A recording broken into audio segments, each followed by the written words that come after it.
నమస్కారం. నా పేరు విజయలక్ష్మి. మా అమ్మ పేరు శ్రీదేవి. మేము బన్యాన్పల్లి కర్నూలు డిస్ట్రిక్ట్ నుంచి వచ్చాము. ప్రాబ్లం ఏంటంటే మా మమ్మీ కింద పడిపోయింది, ఫ్రాక్చర్ అయింది. సో మేము వెంటనే మా డిస్ట్రిక్ట్ కర్నూలు డిస్ట్రిక్ట్ వెళ్ళాము. అక్కడ వెళ్ళి ఎక్స్రే అది తీపించాము. సో ఫస్ట్ నార్మల్ ఫ్రాక్చర్ అని చెప్పేసి ఆపరేషన్ చేస్తారని అక్కడే ఉంచారు. 1 వీక్ దాకా ఉంచారు. మాకు అక్కడ ప్రొసీజర్ ఏంటి నీట్గా డాక్టర్ ఎక్స్ప్లెయిన్ చేయలేదు. తర్వాత 1 వీక్ తర్వాత మా తమ్ముడు బెంగళూరులో ఉంటాడు, అక్కడ నుండి వచ్చాడు. డాక్టర్ని అడిగారనమాట. తను సరిగ్గా రెస్పాన్స్ అవ్వట్లేదు, ట్యూమర్స్ అవేవో ఎక్స్రేలో కనిపిస్తున్నాయి. మా తమ్ముడికి అర్థమై అడిగాడు, తను సరిగ్గా రెస్పాన్స్ ఇవ్వట్లేదు అనేసి. మళ్ళీ తర్వాత గట్టిగా కొంచెం అడిగితే ఇవి ట్యూమర్స్ ఉన్నాయి, మాకు ఇక్కడ ఆపరేషన్ చేయడం తెలీదు, హైదరాబాద్కి అట్లా పిలిచికెళ్ళండి అని చెప్పారు.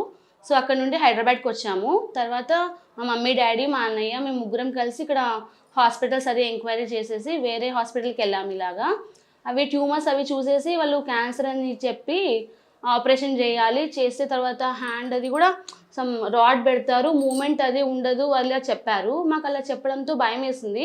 హ్యాండ్ మూమెంట్ లేకపోతే కష్టం కదా, ఏ పని చేయలేం కదా. అలా 2-3 హాస్పిటల్స్ తిరిగాము. గూగుల్లో అలా రివ్యూస్ చూసి తర్వాత ఇక్కడ అపోలో హాస్పిటల్కి వచ్చాము.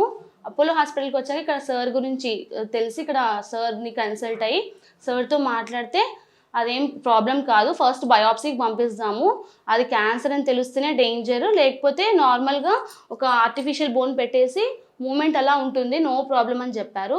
సో సార్ మాట్లాడిన తీరు అదంతా మాకు భయం లేకుండా మంచిగా అనిపించి మేము ఇక్కడే జాయిన్ అయ్యి ఆపరేషన్ చేయించుకుని ఇప్పుడు 6 months అయింది. హ్యాండ్ మూమెంట్ అది కూడా మంచిగా వస్తుంది మా మమ్మీకి ఇప్పుడు ప్రస్తుతము. ఇప్పుడైతే నో ప్రాబ్లం. 6 months వరకు ఇప్పుడు చూయించుకుంటున్నాము. ఇంకా తర్వాత 1 year వరకు 3 months కలా 4 months కలా ఒకసారి రమ్మంటున్నారు. డాక్టర్ చాలా మంచిగా రెస్పాన్స్ ఇస్తారు, నవ్వుతూ మంచిగా మనం ఏ క్వశ్చన్స్ అడిగినా రెస్పాన్స్ అనేది చాలా బాగుంటుంది. సో మీకు ఇలాంటి ఏమన్నా ఆంకాలజీ ప్రాబ్లమ్స్ లైక్ క్యాన్సర్వి, ట్యూమర్స్, ఎలాంటి ట్యూమర్స్ అలాంటివి ఏమన్నా ఉన్నాయి అని మీకు అనిపించిన ఏదైనా డౌట్ ఉన్నా ఇక్కడికి రావడం చాలా బెస్ట్ అని నా సజెషన్. సార్ చాలా బాగా చూస్తారు. Apollo hospitals, Jubilee hills. Thanks to Raju Reddy sir and thanks to Apollo Hospitals. I refer this is the very best hospital for tumors and oncology.